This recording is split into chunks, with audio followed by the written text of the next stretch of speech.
One of the generation-defining characteristics of Gen Z is that we drink less than any generation before. In fact, whereas millennials spent $30 billion on alcohol, Gen Z spends just $2 billion. And it's usually framed as good news on social media and in conversations. There are not only fewer regular drinkers among Gen Z, but more men describing themselves as sober, curious, or just completely avoiding alcohol altogether.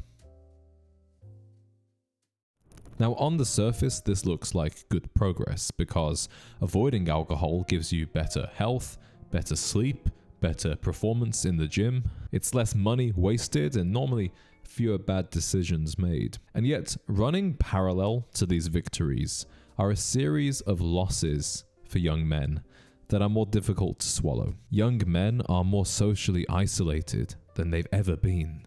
They're having less sex. They are forming fewer romantic relationships. And they are socializing less frequently and in narrower circles. And the question is not whether drinking less alcohol is good or bad. The awkward truth is that in removing alcohol from our lives, we've removed many of the social structures that used to come with it, without replacing them with anything meaningful. One of the reasons this conversation flared up recently is because Scott Galloway said something on Diary of a CEO that felt almost deliberately inflammatory in our wellness-obsessed age. I think young people need to drink more. Now, clearly, Scott was not advocating for addiction or for recklessness, because in his words, he doesn't see drunkenness when he sees drinking culture. He sees togetherness. I don't see drunkenness, I see togetherness. So what he was really pointing to wasn't alcohol, it was social proximity. People in rooms together, strangers making conversation. He went a bit further, and this is where people started to get uncomfortable. He said that young men are sequestering, they are retreating, they're becoming socially isolated. And, his words, not mine, actually worse citizens as a result. People need to be in the company of strangers more and more. And I think young men are sequestering. We're turning into a different species of asexual, socially isolated, lonely people who become shitty citizens. Now, what Scott said definitely irritated a lot of people, but sometimes irritation is a sign that something true has been acknowledged. Now, before anybody accuses me of romanticizing alcohol or dismissing sobriety, let's be clear about something. Young men aren't drinking less because they are Puritans, because they are joyless, because they're afraid of fun. We are drinking less because we are rational. We care about our health. We care about our mental clarity. We care about sleep, gym performance. We care about our money. Alcohol is expensive. And crucially, the social pressure that once pushed men to drink more has now pretty much evaporated. A generation ago, not drinking made you weird. Today, drinking like a baby boomer is what needs explaining. Now, on an individual level, I think all of this makes sense. None of this is stupid at all. The dangers creep in when we start looking at alcohol on a more communal level, because friendships and relationships are formed and strengthened with shared rituals. And drinking alcohol, whether we like it or not, is one of the most enduring rituals of human history.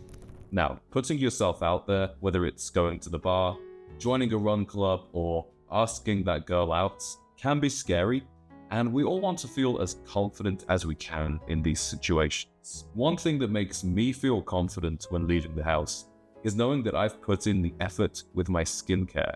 We all know how important dressing well, grooming is, but skincare is often more overlooked. Teach Hanley is the brand that I use because their products are simple, affordable, and they really work. It's a structured skincare system designed specifically for men. You get a daily face wash to keep your skin clean and clear, an exfoliator to keep everything smooth and refined, and then there are 2 moisturizers, one for AM with SPF protection, and one for PM, which helps your skin recover overnight. Not only does it keep my skin looking great, feeling great, but it takes just 2 minutes in the morning and 2 minutes before bed. I want you gents to experience this for yourselves, so Teach Hanley is offering a deal for the Gentleman's Collective. Click the link below to get 40% off your first skincare routine, plus a free gift worth $20.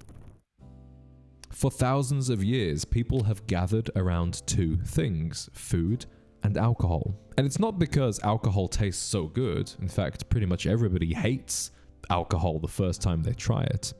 But drinking kind of changes the temperature in the room. It opens up conversations. It makes strangers feel slightly less foreign, and it lowers the perceived cost of small social risks like going up to the girl you like and starting a conversation.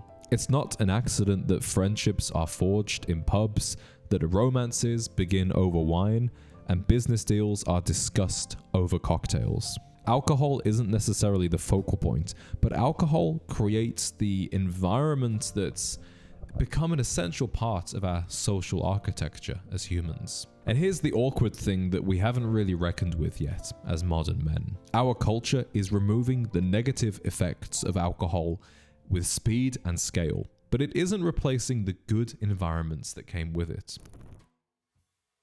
One of the most popular videos on this channel is called How to Go to a Bar Alone. This video got way more views than I was expecting, especially back then when almost all of my videos were about men's style. And yet it went viral because it spoke to something important. Young men still understand, almost instinctively, the appeal of going to a bar. They understand the idea of being around strangers, of striking up conversations, of meeting women organically, of being somewhere that's not on the internet. So what they lack is not the desire to be social, it's social fluency. They don't know how to enter social spaces anymore. And without alcohol acting as a social lubricant, all of that uncertainty is rather anxiety-provoking. So rather than risk the same awkwardness that men for generations have dealt with, they are simply choosing to opt out. They just stay at home, and staying at home has become incredibly easy to justify. Now, I'll make this a little bit personal for a moment. I went 6 months without drinking alcohol, and I previously spoke about the reasons why. It was a very positive, productive experience for me. But when I began drinking alcohol again, I slowly reintroduced it. There was something that I couldn't deny, which is that trying a Sazerac at the Carousel Bar in New Orleans is quite simply just more enjoyable than being there and having a Diet Coke, okay? A bottle of red wine is more romantic than a bottle of Sprite. And it's not because alcohol is this magical substance. It's because the ritual surrounding alcohol is rather magical. Those atmospheres matter, and especially romance thrives on atmosphere. Maybe in the quest to optimize our macros and our sleep score, what we've really done is starved our souls.